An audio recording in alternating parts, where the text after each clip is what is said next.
Okay, we're going to get our next session started here. So if everyone would like to start finding their seat again. This is session 2A on impaired driving in Texas. Our speakers today are Jeffrey Peterson from the Texas Alcoholic Beverage Commission and Ben Smith from Texas A&M AgriLife. So we will let Jeff get going.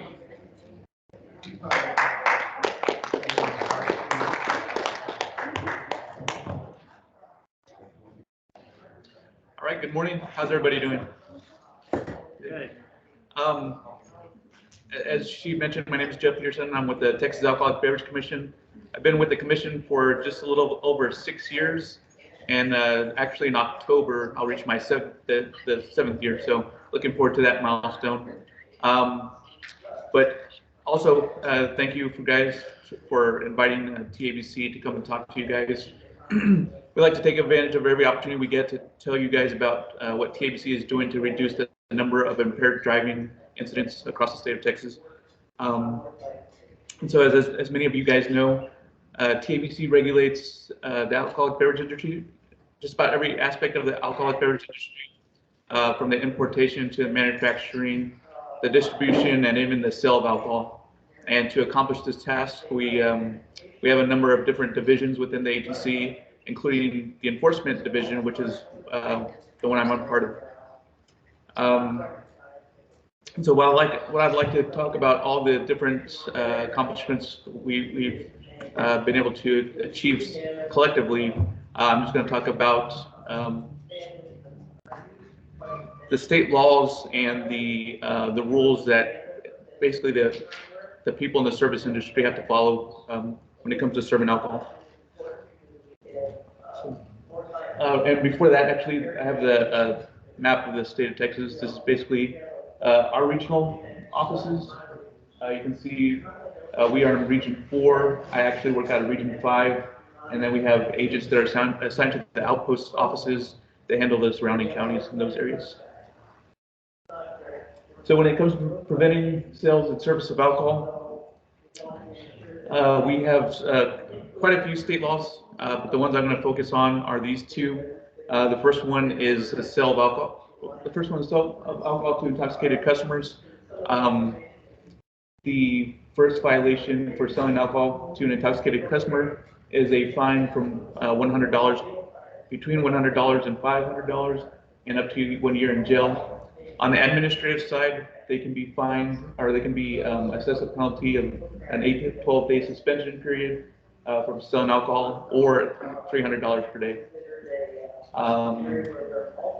When it comes to, so a lot of people don't know, it's also a violation of state law and a violation of the administrative law for a permittee to be intoxicated on the premises, and it doesn't matter whether or not they're off duty or not. So the first offense you can see is a misdemeanor, punishable by a fine of up to $100 and $1,000, or up to 1 year in jail. And so these are some of the violations we come across a little bit more often.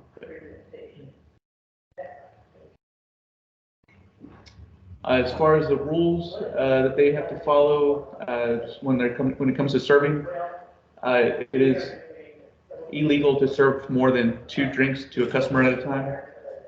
It is, however, legal to sell 2 drinks that contain like doubles, or it's also legal to sell alcohol in pitchers or buckets, or more of the, I'm sure you guys seen them, sometimes they come serve in the beer towers. So that's what they're talking about there. It is also illegal, or it is legal to sell a bottle of liquor to 2 or more customers.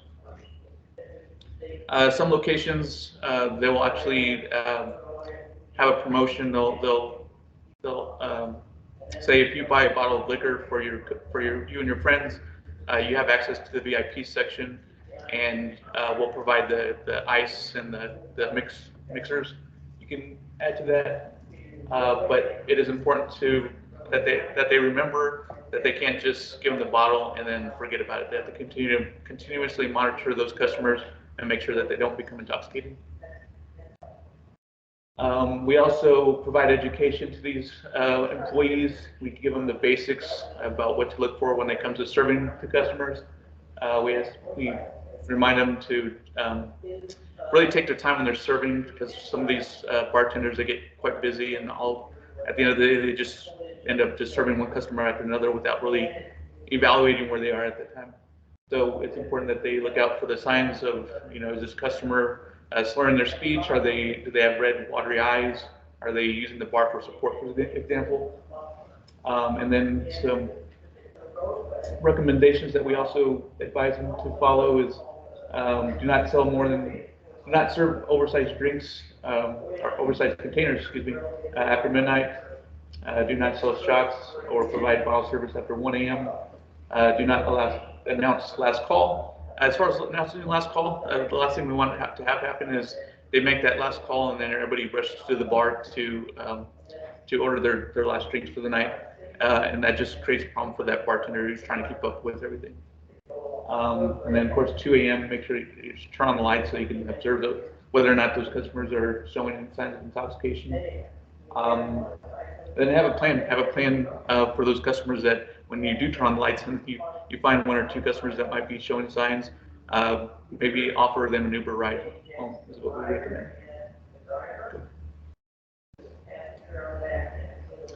As far as penalties, you can imagine there's both civil and criminal liabilities against these locations. So for example, if a location, if we find a violation of sell to intox and that person ends up hurting themselves or somebody else, that location not only faces a possible administrative penalty, they also face possible criminal charges against the employee who served that intoxicated customer. And then if the family wishes, the family of the victim, if they wish to do so, they can also file a civil lawsuit against the bar. As far as the dram shop, that's a law that basically says that the actions of the permittee, basically the actions of the employee can be, I'm getting this mixed up, I'm sorry. So the establishes that the licensee or permittee can be held liable in civil court for the actions of their employees. So that's also another law.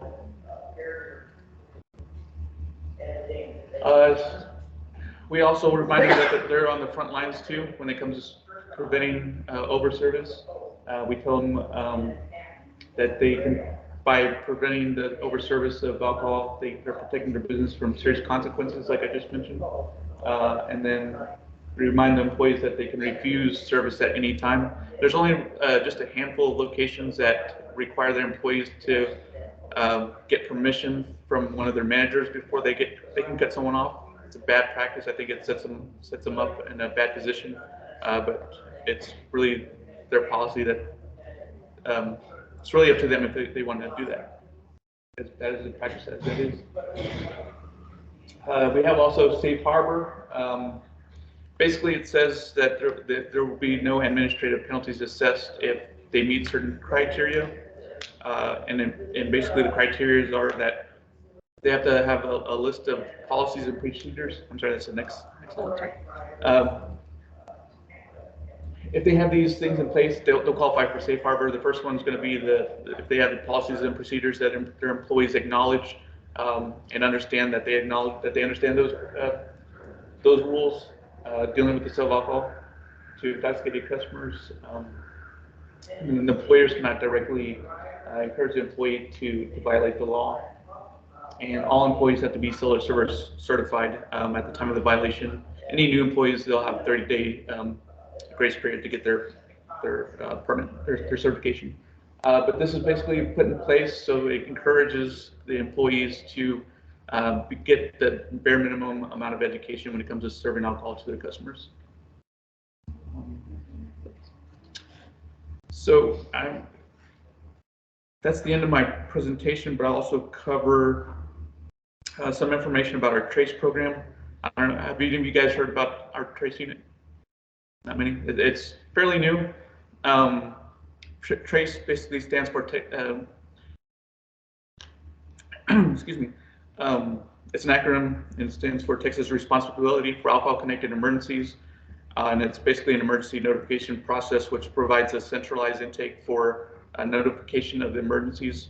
And what we're referring to as far as emergencies, we're talking about any incident involving serious bodily injury or death that's alcohol related and can be tied back to one of our licensed locations, such as a bar or restaurants, things like that. But the criteria is that, of course, alcohol is a factor, there's serious bodily injury or death, and we have to be able to determine that location that they left.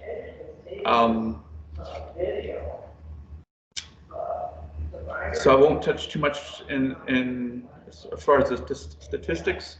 Mr. Smith will be covering that a little bit later on. But for 2019, there were about 4,903 alcohol impaired crashes. Almost 14% of those crashes resulted in fatalities. And among the age groups with the highest percentage of impaired driving are 21 to 25 years old, as you can expect, and 26 to 30-year-olds would be the next category. They make up the 16%. The top 5 counties for alcohol impaired crashes. The first one is in Harris County. The next one is Dallas. Third one is Tarrant County. Fourth is Bexar County, and the fifth is Travis County. And the deadliest day of the week, again, this is 2019 numbers, is on Sunday between 2 and 3 a.m. And that summarizes the end of my presentation. I finished a little bit quickly, but if you guys have any questions as far as what we do to help reduce the number of impaired drivers? No questions. Texas is responsible for alcohol-connected emergencies. So it's a new unit. It's composed of 9 agents across the state, and we focus primarily, like I said, on those incidents involving serious bodily injury or death. And I always give an example, like if a customer left the bar intoxicated, he goes out and he hurts himself or someone else, and there's a serious bodily injury or death that occurs, we'll start an investigation. We'll subpoena records from the bar and get their receipts, their video, a list of their employees, and start our investigation. And we work closely with our local law enforcement agencies because they also have that criminal aspect of it. Because if they cause a crash, and they're going to be, of course, held criminally liable. We want to help law enforcement ensure that there's justice. Yes, ma'am. So you can go to our website. It's the Tabc website, and look for the trace tab, or trace information on there. It should be on there. But I'll be glad to give you more information. I just have a curious question, which maybe a longer answer than you want to go into, but with the training that's provided for for employees who are serving alcohol and have that responsibility to cut someone off, how much of that training goes? I mean, I would guess occasionally they run into someone who very much does not want to be cut off. So does that training include some, I don't know, de-escalation or just like other sort of techniques for standing firm against that? Yeah, so TABC provides a framework. Basically, it's the minimum requirements of topics, kind of like topics they must cover. Mm-hmm. Those are provided by the certifications are provided by third parties, and they often do cover those types of situations. Mm-hmm. But basically, we don't want them to go hands-on in those situations. We just want them to be on the lookout for those individuals, and also to call law enforcement if it comes to that point, so that they don't go on the road and hurt themselves.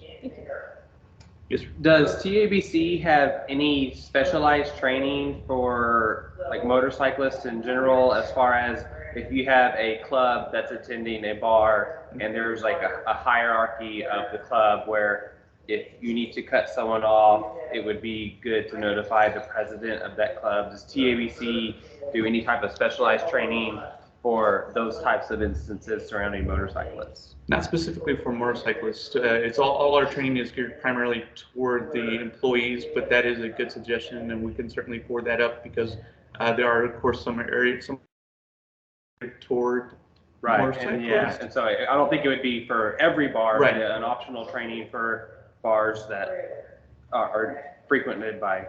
Yes, but good suggestion. Yes, sir.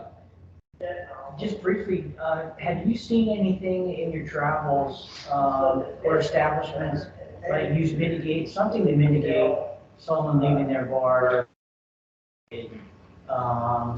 something like a breathalyzer or some form of mitigation that they could use? Have you seen anything like that? As far as employees, Yeah, not TABC sponsored, but just something, a good practice that you have seen as. you know, and I covered a little bit about it, just some of the general things, some easy steps that they can take to mitigate those situations. One of them, like this, do not announce the last call or things like that. But nothing specifically for having a breathalyzer or anything like that, because I'm not sure that the customers would be willing to provide that breath sample. But it would certainly help. But at the end of the day, I think if they just follow some of the basic guidelines that we provided with them, and they're vigilant and not just closing up for the night and thinking about the next, I think that would go a long way. But also, of course, the personal side of some things. If they're with friends, maybe they can encourage their friends on a ride home or a family member to come pick them up. Yeah, just to follow up on that, is there like a modified field sobriety test that you recommend to them just to check somebody like walk a straight line or something? No, it's very technical. I guess the tests are technical, at least from the law enforcement perspective, and maybe Mr. Smith, the SFSTs. But no, I think if they just do the best they can as far as paying attention to their customer and looking out for those signs, they can probably pick up on a lot of that. And really, the other thing to add to that is that they should be able to know how much they've already had at that point. Pay attention to the number of drinks that were served. If they're in with their group of friends, they need to be vigilant about who's the one that's going up and buying the drinks, because that's another way they can miss those intoxicated customers, where their friend actually comes up, gets a drink, and is the one serving one of their friends who becomes intoxicated. Yes, sir. Jim, this is kind of random, but do you ever see a day where the law requires establishments to say, you have a limit you can have in our establishment? We're going to count if you reach whatever, 5, no more. Not that they can't go somewhere else down the road. Right. But I'm just wondering if there's been any discussion. Not that I've been aware of. That would be certainly business itself on an individual basis. Certainly something that's I would hope that that comes across their mind, and they're constantly talking to their employees about, how many drinks is too much, and how are we better able to keep track of what we serve. But that's the other thing we also encourage them to do is, whenever their customer comes in for their first time, we encourage them to pay special attention to them, because they could have been coming from a different location and had last nightcap for you. Yes, ma'am. Why not there be some kind of little barcode that you scan that every time you get a computes right to that? You could That would be. and make it all across the board for anybody that's serving. Sure. Would that be something possible?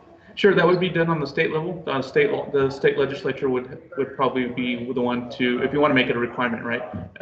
Across the board, it would be a next session, and of course voted on and passed. It's not a bad idea.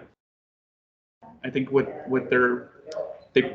of the locations, they'll have a point of sale system where they're able to track based on the tab that they started, but not all of them start those tabs.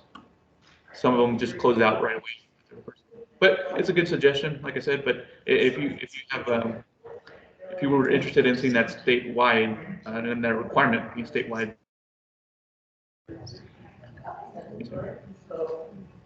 Any other questions? One more. Are there any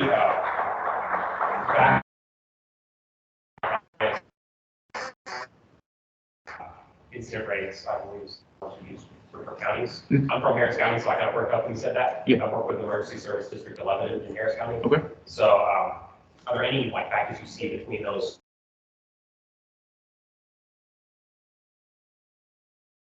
Areas that like starting to tie together?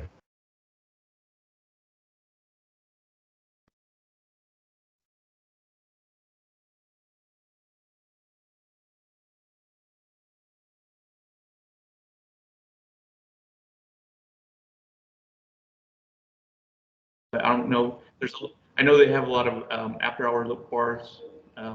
You know, after they're supposed to stop serving at 2, but there's a lot of after-hour stations where they'll go to those and continue their night. That's probably another factor, but nothing specifically that we can tie for that. Hey, Jeff, as a follow-up to his question, which is a good question. Yeah. You be in San Antonio, Bexar County, can you give us an idea how many licensed establishments there are in Bexar County? I would say there's probably close to 4,000 in Breakout County. So we're the local agents. Probably more in Harris. Probably a lot more in Harris. And so the local agents have their hands tied or hands full, as you can imagine. Address a lot of those issues coming out of those locations. Not all of them are bad. There's just really a handful of what we're having problems with. Sorry. Thanks, Jeff. Thank you. Good job, Jeff.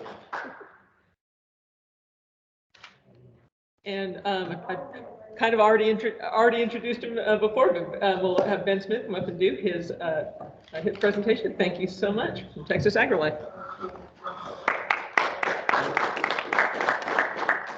Thank you, Laura. Can you hear me okay? We'll try to stay still for the camera there, Cody. All right, well, thank you, TTI, and your staff for putting on this wonderful forum. And I've enjoyed meeting a lot of new friends as well as visiting with some of my old friends here. My name is Ben Smith. I am with Texas A&M University AgriLife Extension, and we're going to advance into my slideshow in just a second. Sorry, technical difficulties You're good. from me. You're good. You're doing better than I would be if I was on the other side of the laptop. I have no doubt. So there we go. Thank you, Laura. Laura and Cody both.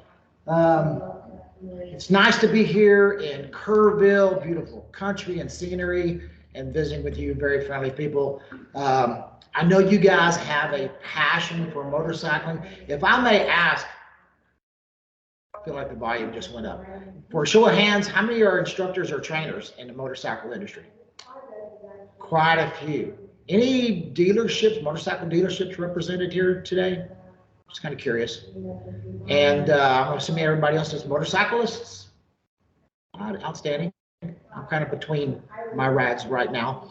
I am actually with Texas A&M University AgriLife Extension. We're headquartered in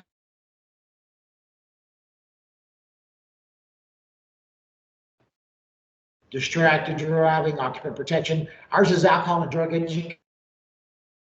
BAC stands for blood alcohol concentration. We are a subgrantee of TxDOT, so I got to give a shout out to our TxDOT partners over here in the back for sponsoring and funding our project. We've been doing it now for probably about 9 to 10 years, and I've been with the team about 5.5-ish.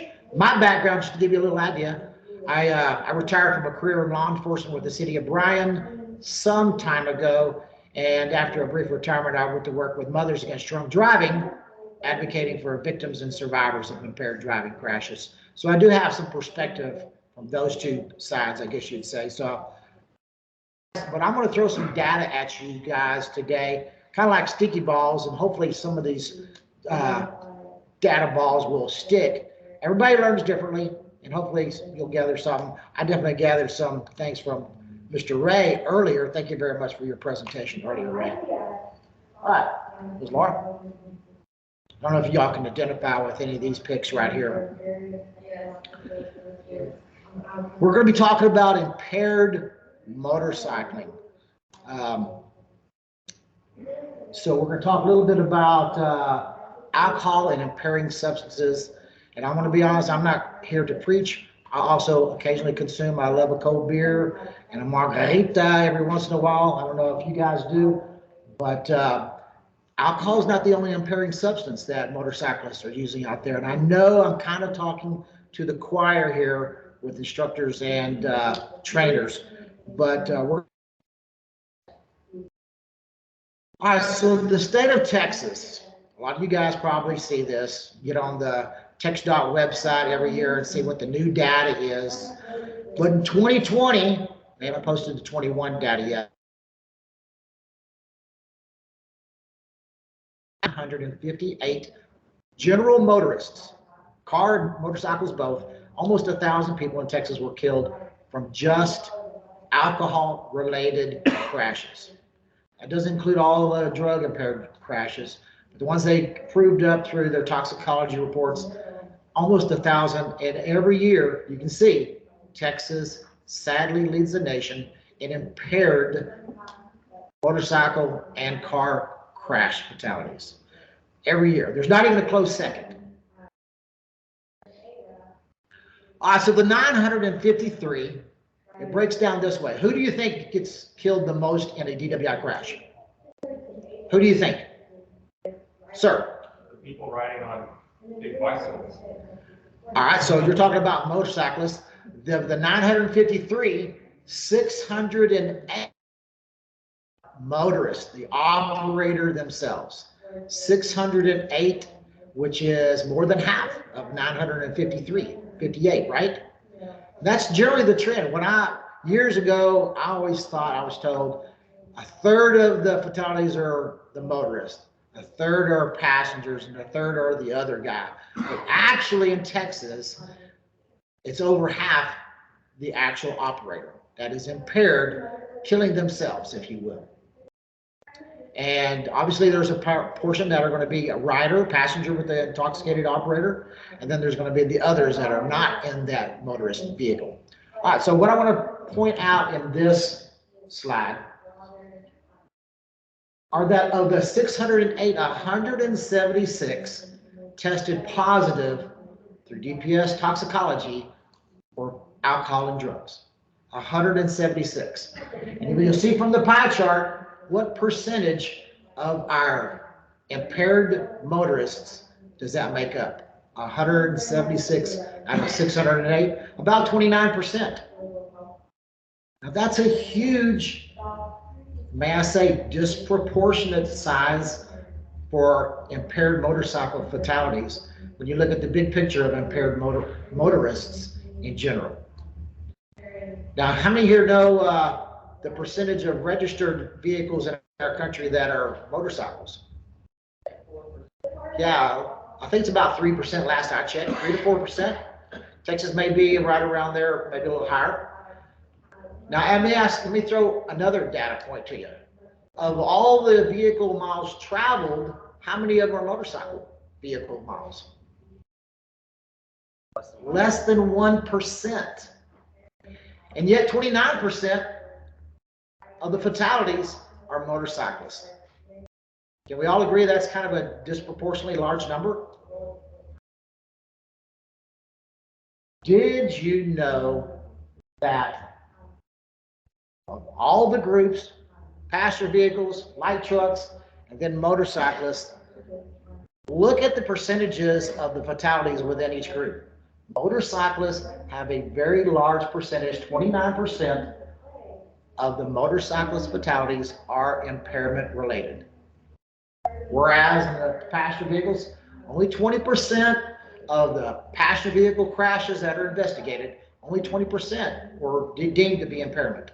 But yet 29% of the motorcyclist fatality crashes are deemed to be impaired. Thanks. All right, I found this to be a great infographic that TTI created, and so much so I wanted to incorporate this slideshow. These are all crash numbers. So the top half are general impairment crash. Half you'll see is fatality crash numbers. And it's, the top left is drug-related percentages, and you can see 1% of general motorcycle crashes, toxicology reports report involve some form of drug, whether it's illicit, prescription, an impairing drug nonetheless. 1%, whereas in a passenger is 0.1. So there's 10 times the difference when it comes to drug-related impairment crashes, right? Passenger cars to motorcycles. Then on the right, it's going to be alcohol-related crashes. 3% on motorcycle, 1% on passenger cars. Now we know there's a lot of impaired car drivers out there, but there's really, really way too many impaired motorcyclists, given the data. They're pulling this obviously from our Texas CRIS data. The next one, fatality crashes. 12% of the fatality crashes involving motorcyclists show to be impaired on drugs. Whereas on the fatal crashes, 24%. Versus the car side, which is 17. Every one of these categories, you can see the motorcyclists are overrepresented compared to the passenger vehicles. We in agreement? If you have any questions? And feel free to take snapshots so that you have this. Although, like Kathy had mentioned earlier, everything's going to be available, posted online, and it's recorded, which I think is great. And then lastly, I think we all know this, as far as unlicensed motorcyclists versus the car industry, you can see there's, again, a vast misrepresentation, disproportionate number of people that are not riding their bikes with an M endorsement, right? And I know you guys work very hard promoting your safe riding courses in order to get more people licensed properly, but we're still behind the curve. There's still a lot of work to be done. So this slide right here talks about impairment, drugs, alcohol is a drug. There's also other ways to be riding impaired. Sleep deprivation. A lot of people ride asleep. A lot of people will ride late. They'll leave the bar. They've been up. Now they're drunk on or impaired, let me put it that way, on alcohol as well as sleep deprived, and so they're riding fatigued. So that's a kind of a double whammy, right? There's a lot of people where the toxicology report comes back 0, and so they just kind of scratch their head and they theorize either they weren't experienced or maybe they were just sleep deprived and ran off the road. Happens a lot and not able to be tracked very accurately. All right. Jump ahead. No, you're good. Okay. 42% of motorcycle riders who died in single vehicle crashes in 19 were alcohol impaired.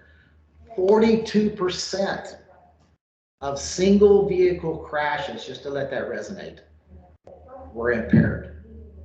42%. That's astronomical in my mind. I think 25% would be really too high. Here we are. And then Texas relative to the United States, you can see BAC of a 0.08 or greater, 37% for the state of Texas compared to the national average, 29%. Singling out Texas as being a very high alcohol consuming state.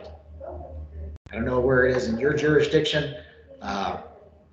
Harris County, obviously, it's very, very high.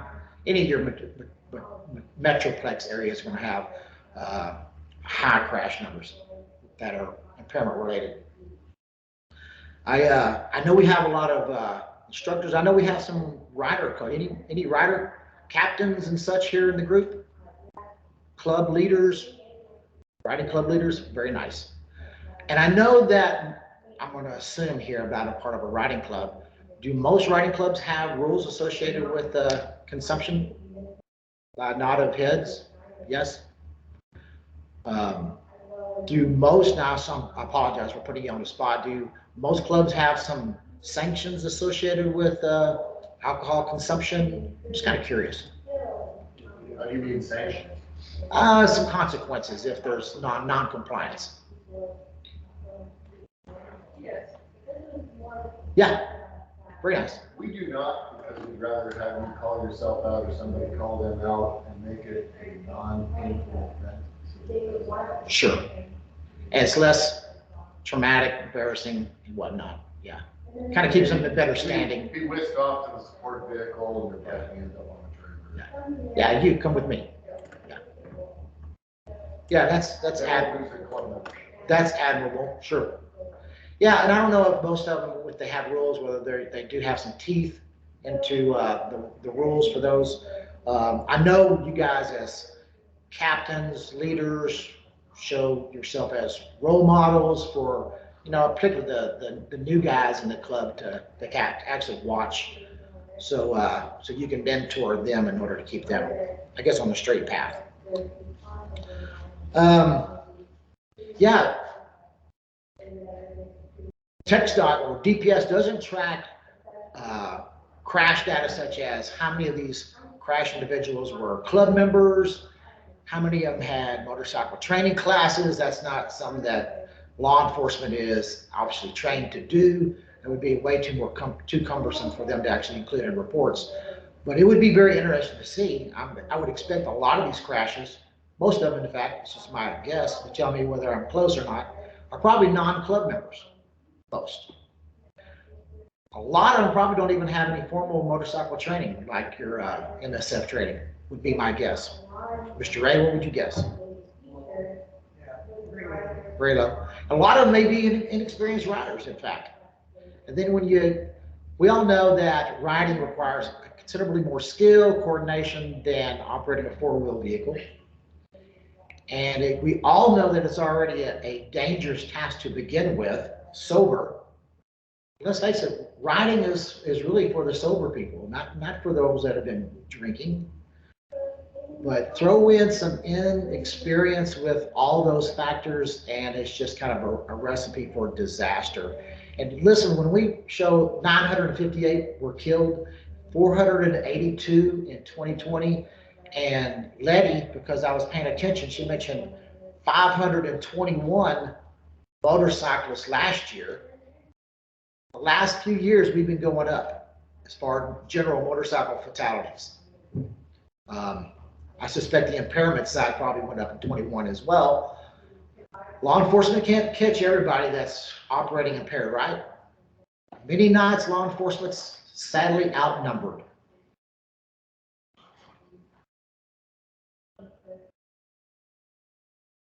Yes? No?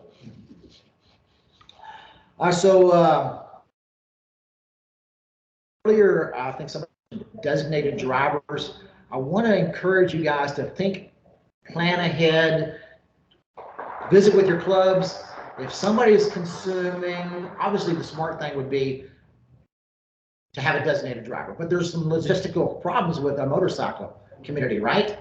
So it's always good to have some kind of a plan, watch each other, at the very least, cut yourself off a couple hours before the ride home. Try some sodas, try some water, call somebody, have a friend there where y'all can help each other out. Nobody should be riding home impaired. We all agree, Emily mentioned it earlier very well, drinking is a choice. And people that take that choice, they just need to have a plan in order to be responsible so they're not hurting anybody else. That's kind of my mad background, hurting other people. I heard somebody mention earlier breath testing. I don't know how many licensed premises in the state of Texas now have a means to provide a breath test and get an analysis. But you know, there are online portable breath testers that you can purchase if that is something you want to brainstorm and come up with as another option. You're going to probably get what you pay for. You know, there's some as cheap as $25, $30 that are probably going to be quite inaccurate. But if you pay a little bit more, $70 to $100, you may get something that's a little bit more accurate and within at least 0.01 BAC. And if you incorporate this inside your club culture, don't allow people to make a game of the device and see who can get to 0.08 or 0.10 the fastest, because that's not the intent. There's good and there's bad associated with using these PVTs. You just got to monitor and make sure that they're not making a game of it, and realize that while a lot of them are not accurate, a 0.05 on a PVT could really be a 0.08. And don't let people have this false impression that I'm good until I reach 0.08. Because Jude will tell you, a lot of people shouldn't be driving at a 0.04 or 0.05. So it's not something to allow them to get to 0.08 and cut them off. If they're anywhere near 0.08, then obviously they shouldn't be operating a motor vehicle, whether it's a motorcycle or a car or a truck. And their BAC is going to be climbing. If they just decide, okay, it's time to, I got to go. They just finished their last beer, whatever the beverage was, and then they take their breath specimen. If it shows 0.05, it's not going to be 15, 20 minutes. It's going to be climbing. So people just got to be smart. If they're going to be utilizing this portable breath tester as a device to kind of control club membership. I brought the impaired-riding simulator, motorcycle simulator that's out in the lobby. I'll be here through lunch. That is an asset that we enjoy traveling the state of Texas and utilizing. We even do, as you can see, Saturday programs. We do evening programs. Most parts of Texas, it's an easy day ride from College Station, but we will go to El Paso, Amarillo, and Laredo in the Valley. If we can help a club or your organization group with kind of further educating, impaired riding is a very bad, dumb, dangerous idea, then we're all about that. Again, we're funded by TxDOT. Thanks, TxDOT, for your valuable partnership. Out here, feel free to stop by, ask questions. Anybody here hop on the motorcycle earlier today? No, Dave. Mona Lisa did. What did you get out of it? Was it beneficial? I'm glad I don't drink that much. That thing is awesome. It's great. I've got all sorts of thoughts about ways to get you guys out. It does include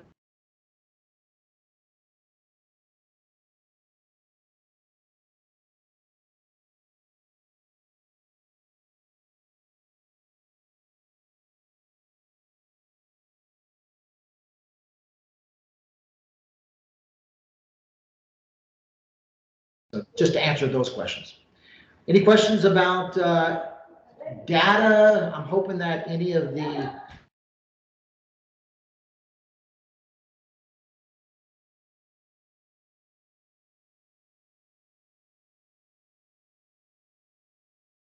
for being moderators as well. Enjoyed it. Thank you very much, guys.